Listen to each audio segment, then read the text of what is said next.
அனைவரது வாழ்விலும் ஒரு முக்கிய சம்பவம் நிச்சயம் நிகழும். அனைத்து கனவுகளும், அனைத்து ஆசைகளும், அனைத்து விருப்பங்களும் தகர்ந்து போகும் நிகழ்வு. திட்டமிட்ட காரியங்கள் எல்லாம் தரைமட்டமாகும். அச்சமயம் ஒருபுறம் தர்மம் இருக்கும், மறுபுறம் சுகம் இருக்கும்.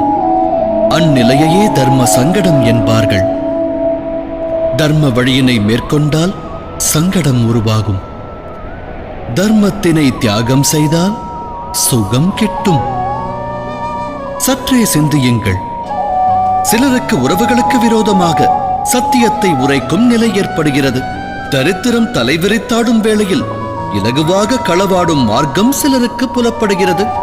ராஜ்யத்தை ஆளும் ஸ்தானத்தில் வீற்றிருக்கின்ற ஒரு நாட்டின் அரசன் மூலமாக சில வேளைகளில் அதர்மம் பிறக்கிறது.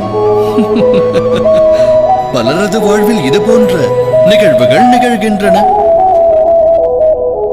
ஆனால் பலர் இது போன்ற நிலைகளை தர்ம சங்கடம் என்னும் ரூபத்தில் காண்பதில்லை. நல்வழி யாது என்பதை அவர்கள் ஆலோசிப்பதே கிடையாது. ஈக்களின் கூட்டம் இனிப்பினால் கவர்ந்து இழுத்து வரப்படுவதைப் போல அனைவரும் சுகமார்க்கத்தை தேடுகிறார்கள். ஆனால் உண்மையில் தர்ம சங்கடம் என்னும் க்ஷணம் இறைவனாகப்பட்டவன் விலகும் க்ஷணமாகிறது. உருவான இன்னலை கண்டு பயம் கொள்ளாமல், சுகத்தினால் ஈர்க்கப்படாமல் தர்ம வழியில் திடமாக நின்றால் எல்லாம் வல்ல இறைவனின் நல்லருள் விலகிச் செல்லாது.